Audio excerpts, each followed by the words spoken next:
안녕하십니까.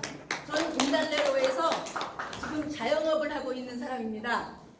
이 공공주택 복합 사업에 대해서 관심도 없다가 처음에 공달래로는 빠져 있어서 하나보다 잘 됐으면 좋겠다 이렇게 생각하고 있었는데, 우리 지역이 포함됨으로 인해서 지금 한 4개월째 잠도 못 자고 공부하느라고 죽을 맛입니다. 이 공공주택 복합 사업이 얼마나 그지 같은 사업이냐 하면, 여러분 이거 처음에 많이 보셨을 겁니다. 이거 추진위 쪽에서 돌린 전단지입니다. 여기 보면 동의서를 제출하라는데, 여기서 말하는 동의서라는 것은 우리의 소유권을 LH에게 넘기는 동의서입니다. 그래서 저번 3월 28일날 설명회에서도 이제 지구 지정이 되고 그 다음에 이제 사업이 시행되면 소유권이 LH로 넘어가기 때문에 그때부터 재산세도 LH가 내고 종부세도 LH가 낸다면서 마치 우리 세금 안 내서 좋은 것처럼 얘기했지만, 그 말은 우리 재산이 LH에게 간다는 겁니다.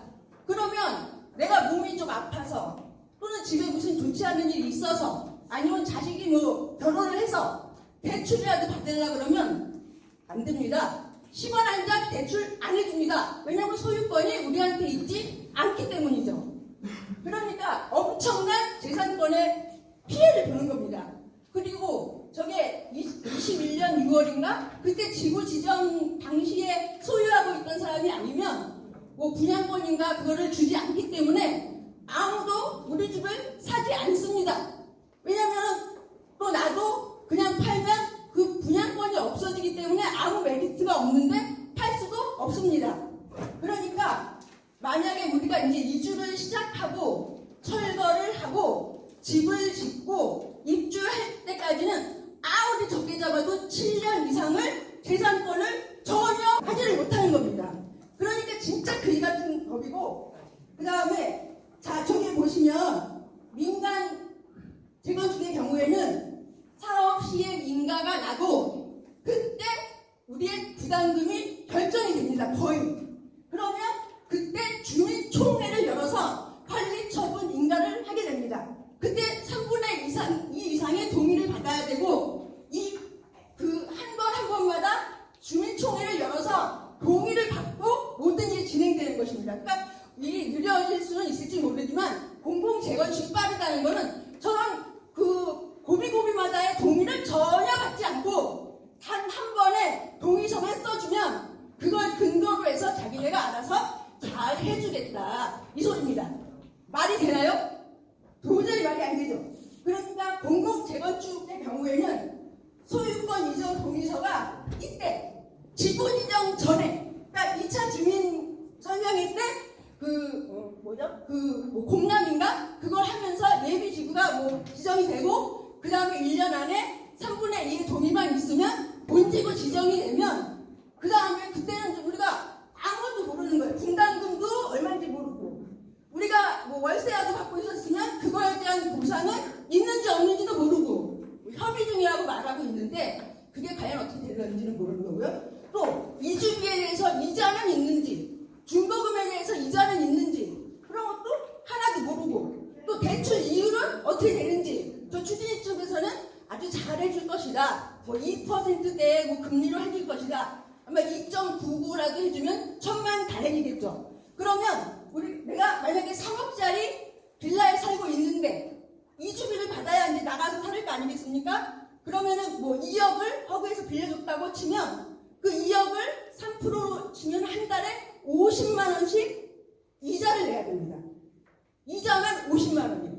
그러면 그걸 갖다가 입주할 때까지 계속 내야 되는 겁니다. 그러면 최소한 5년은 내야 됩니다. 그러면 그것만 해도 3천만 원 정도가 됩니다.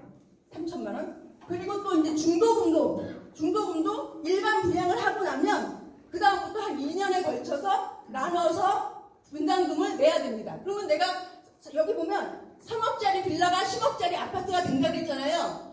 분양권을 6억 5천에 준다고 치면 3억 5천을 저희가 더 내야 되는 거거든요. 제가 이제 3억짜리 빌라가 있으니까. 그러면 3억 5천에서 중도금 이자를 내면은 그것도 한 달에 60만 원인가 더 내야 됩니다. 그러면 그 중도금도 내야 되고 2주비 이자도 내야 되고 그럼 한 달에 110만 원씩 내야 되는 거예요.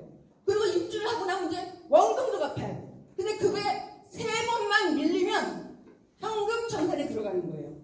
3번만 밀리면. 그러면 지금 내가 내 집에서 집세 하나도 안 내고 남편이 벌어다 주는 돈으로 한 달에 한 100만 원씩은 저축을 하고 살았는데 어느 날 갑자기 내 집 아닌 대로 3억에 살다가 2억 가지고 그 빌라왕한테 당하지 않을까 벌벌벌 떨면서 전세로 가서 매달 은행에다가 50만 원씩 주다가 나중에는 막 110만 원씩 주고 그렇게 살다가 그 다음에 그거 못 내면 쫓겨나고 그 다음에 그 사이에 아프면 그것도 못하고 재산권도 형성을 못하고 또 더 결정적인 것은 민간 재건축의 경우는 관리처분 전까지 계속 거래가 이루어집니다. 그러면 그때 장래 그 이제 아파트 값을 생각해서 가격이 계속 올라가요. 그리고 또 사업시 인가가 나고 나서 3년 안에 그 사업이 완료되지 않으면 또 우리가 입주권을 팔 수가 있어요. 요새 저희 분양권도 매매 제한이 없어졌잖아요. 근데 저 공공주택보합사업을 얼마나 그지 같으면 전혀 끝까지 팔 수가 없어요. 그러면 산 사람이 없으면 가격이 떨어지면 떨어졌지 올라갈 수가 없잖아요. 그렇기 때문에 공공주택보합사업은 안 된다 이겁니다. 그래서 제가 주장하고 싶은 것은 이런 사실을 전혀 모르고 그냥 잘 쳐줄 때 나보고 동의서 쓰고 다 올려주면 팔고 가세요 이러는데 팔고 갈래야 팔고 갈 수도 없고 값이 오를래야 오를 수도 없고 나중에 돈 없으면은 그냥 현금 청산당하고 그래야 되는데 뭐 때문에 저기 우리가 참여합니까? 차라리 한다면 그 뭐 SOC인가 뭔가 그지 같은 그런 거 지금 좀 해주려고 그래. 지금 좀 지금 다 해줘서 그 지역 좋게 해준 다음에 그 다음에 우리 집값 올라가고 나서 우리가 알아서 우리가 하고 싶은 회사랑 저기 재건축을 하겠다 이 말입니다. 그러니까 이게 왜 추진 분담금이 결정이 안 되냐면 어떤 건설회사가 어떻게 지을지 뭐 설계도 안 나와 있고 아무것도 안 나와 있기 때문에 알 수가 없는 겁니다. 그러니까 우리가 동의서를 내려면 언제 내야 된다면 이 복합사업 계획 승인이 난 다음에 추정 분담금이 확정이 되고 뭐 월세 같은 거 어떻게 보상을 해줄 거고 이주비의 이자는 얼마고 몇 프로인지 하나 확실히 아는 다음에 그러고 나서도 좀 저한테 전화를 한번 해보시든가 우리 카페에다가 물어봐가지고 이 정도면 해도 되겠다 하면은 동의서를 써주시고 아니면 절대 동의서를 써주시면 안 됩니다. 그리고 우리는 이번 설명회를 한 번으로 끝내는 것이 아니라 저도 그 공단내로의 그 건물이 34년이 됐습니다. 그래서 어디 가고 싶은 생각도 없고 그러니까 앞으로도 계속 여기를 보존하면서 앞으로 뭐 민간 재건축을 하던 아니면 더 좋은 게 나와서 할 때까지 계속 저희 관심을 가지고 여러분과 함께 같이 그 사업을 시행하려고 하니까 여러분이 가시기 전에 저기다가 전화번호하고 그런 인적사항을 좀 해주시면 수시로 필요한 자료가 있으면 알려드리고 또 모임이 있으면 알려드리고 그 다음에 조그만 모임을 가질 수 있으면 갖고 하면서 철없는 젊은 애들을 하나하나 가르쳐서 우리가 우리 재산을 지켜야 한다. 그것을